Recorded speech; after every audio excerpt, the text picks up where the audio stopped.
Bună seara, dragi prieteni! Facem și noi o filmare scurtă cu căprițele noastre. Pe urmă să mergem o tură și pe la izdișori. Trebuie să ne apucăm să le băgăm de mâncare, să le punem apă curată. Ea este Floria, o căpriță iubitoare, drăgăstoasă.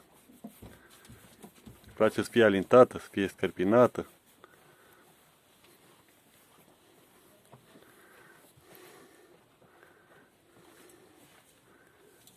Sunt foarte cuminți, nu se bat.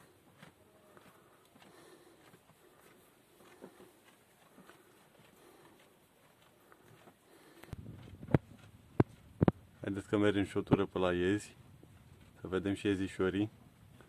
Să mai vă prezentăm un nou membru în familie. E o achiziție recentă.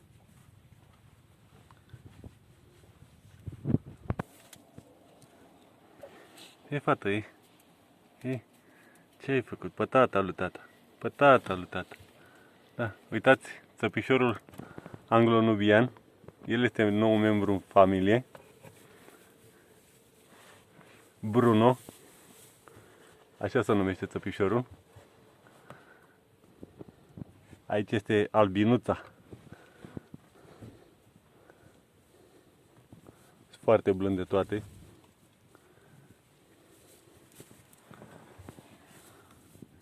Hai, negruța, hai la tata și tu. Haide, Roxy, hai și tu, Roxy. Hai, Roxy, hai. Haide, vină la tata și tu, hai. Haide, hai la tata, Roxy.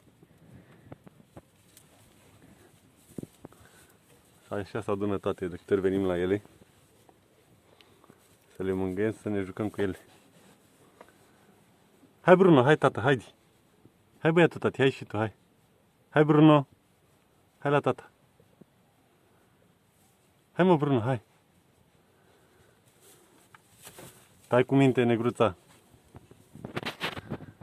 Dacă vă place videoclipurile noastre, vă rugăm să ne dați și nouă un like, să vă abonați la contul nostru de YouTube și să puneți clopoțelul acolo pentru orice postare. Vă mulțumim și vă dorim o seară bună în continuare.